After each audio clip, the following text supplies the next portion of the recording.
கிறிஸ்துவில் பிரியமான அன்புக்குரிய சகோதர சகோதரிகளே, தூய இதய அன்னையினுடைய அன்பு பக்தர்களே, இன்று நாம் புனித கிளாரா கன்னியருடைய விழாவினை நினைவு கூறுகின்றோம். இவ்வேளையில் உங்கள் அனைவருக்கும் இந்த விழா வாழ்த்துக்களை தெரிவித்துக் கொள்கிறேன். Happy feast. Happy feast father. புனித கிளாரா ஒரு செல்வம் செழிப்பு மிகுந்த குடும்பத்தில் முதல் மகளாக பிறக்கின்றார். தன்னுடைய வீட்டிலே செல்வமும் பொருளும் சொத்துக்களும் அதிகமாக இருக்கின்ற நிலையிலும் கூட தன்னுடைய உள்ளத்திலே அவர் அமைதியையும் நிம்மதியையும் சமாதானத்தையும் பெறாமலே இருப்பதை உணர்கின்றார். ஆனால் எப்பொழுதெல்லாம் நற்கருணை ஆண்டவரோடு அவர் நேரத்தை செலவிடுகின்றாரோ அப்பொழுதெல்லாம் அவர் அந்த அமைதியை சமாதானத்தை பெறுவதை உணர்கின்றார். தன்னுடைய 17வது வயதிலே தன்னுடைய தாய் தந்தை இவருக்கு திருமணம் செய்ய வைக்க விரும்புவதை அவர் உணர்கின்றார். எனவே அதிலே அவருக்கு எந்தவிதமான நாட்டமும் இல்லை. எனவே இவர் புனித அசிசியாருடைய சபையிலே சேருகின்றார். சேர்ந்து ஒரு துறவியாக மாறுகின்றார். நாளடைவிலே காலப்போக்கிலே இவரும் ஒரு சபையை உருவாக்குகின்றார்.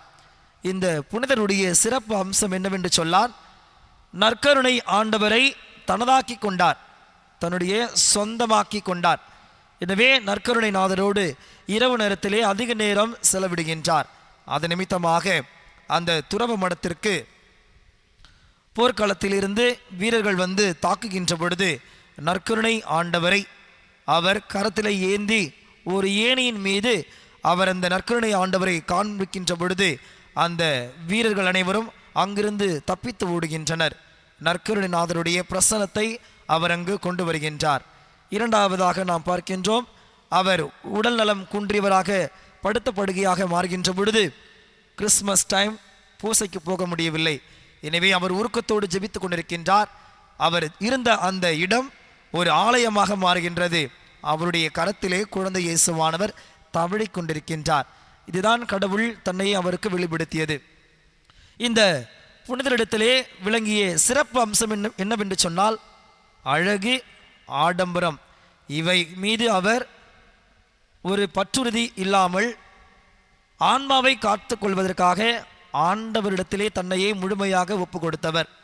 ஒரு பெண்ணுக்கோ அல்லது ஒரு ஆணுக்கோ அழகை கூட்டி கொடுப்பது, அதிகமாக காண்பிப்பது முடிதான். அந்த தலைமுடியை இவர் அந்த துறவு மடத்தில் சேர்ந்தவுடனே முற்றிலுமாக கட் பண்ணி எடுத்து விடுகின்றார்.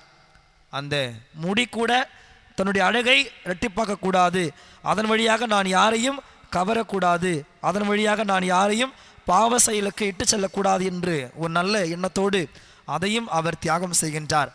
அழகிலே ஆடம்பரத்திலே அவர் நாட்டம் கொள்ளாமல் ஆண்டவரிலே நல்ல ஆன்மாவை காப்பாற்றி கொள்ள வேண்டும் என்கின்ற நல்லெண்ணத்திலே அவர் தன்னுடைய அழகை அவர் கடவுளுக்காக அவர் இழந்து விடுகின்றார், அர்ப்பணம் செய்கின்றார். அன்பிற்குரியவர்களே, இன்று நாம் பப்ளிக் பிளேஸில் நல்ல தோற்றத்தோடு இருக்க வேண்டும் என்று சொல்லி சொட்டையோடு இருக்கின்றவர்களும் விக்கு வைத்துக் கொள்கின்றார்கள். அல்லது கருப்பான ஒரு தோற்றத்தோடு இருக்கக்கூடியவர்களும் கூட பல கோட்டிங்களை அடித்து தங்களையே அழகாக மாற்றிக்கொள்கின்றார்கள்.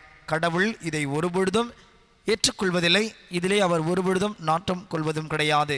ஆகவே அழகிலேயும் ஆடம்பரத்திலேயும் நாம் நம்முடைய வாழ்வை செலவித்துக் கொள்ளாமல் நம்முடைய ஆன்மாவை காத்து கொள்ளக்கூடிய வழிகளை தெரிந்து கொண்டு ஆண்டவரிடத்திலே நம்மையை நாம் ஒப்படைத்து உருக்கமாக அவருடைய வரத்துக்காக தொடர்ந்து ஜெபிப்போம்.